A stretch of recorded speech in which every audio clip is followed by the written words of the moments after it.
Mehsana local crime બ્રાન્ચે મોટી કામગીરી અંજામ આપતા લૂંટની ઘટના સર્જાય તે પહેલા જ લૂંટારાઓને ઝડપી પાડ્યા છે। આંગડિયા પેઢીને નિશાન બનાવી અમદાવાદમાં 50 લાખની લૂંટ કરવાનો લૂંટારોનો પ્લાન પોલીસે સમયસરની કાર્યવાહીથી નિષ્ફળ બનાવ્યો છે। મહેસાણા જિલ્લાના પોલીસ અધિક્ષક હિમાંશુ સોલંકીએ પ્રેસ કોન્ફરન્સ માહિતી આપતા જણાવ્યું કે આરોપીએ અગાઉ જ રેકી કરીને અમદાવાદના કાલુપુર વિસ્તારના આંગડિયાઓની ઓફિસમાં લૂંટ ચલાવવાનો પ્લાન તૈયાર કર્યો હતો।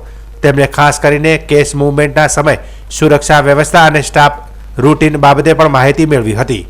ક્રાઇમ બ્રાન્ચે મળેલી ચોક્કસ માહિતીના આધારે પોલીસે ટીમે આ આરોપીઓને પકડી પડ્યા હતા।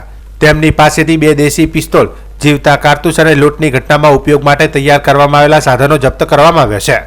પોલીસ અનુસાર આરોપીઓ અત્યંત શાતિર છે અને અગાઉ પણ લૂંટ અને હથિયારોના ગુંડામાં સનોવાયેલા હોવાની શક્યતા છે। સમગ્ર ગેંગના અન્ય સભ્યોને તેમના નેટવર્ક અંગે વધુ તપાસ હાથ ધરવામાં આવી છે।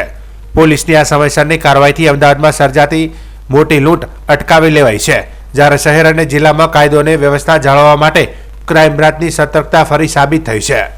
આ તમામ આરોપીઓનો ગુનાહિત ઇતિહાસ તપાસતા એક આરોપી જે રાજસ્થાનનો છે, રાધેશ્યામ મોતીરામ બાવરી, એની વિરુદ્ધ ટોટલ 8 ગુના રાજસ્થાનમાં દાખલ થયેલા હોવાની હકીકત મળેલી। આની અંદર અલગ અલગ લોકોના અલગ અલગ રોલ હતા। આવા વોન્ટેડ આરોપીઓ જે છે એમાં આકાશજી અને આશીષ છે એ રેકી કરી રહેલા હતા।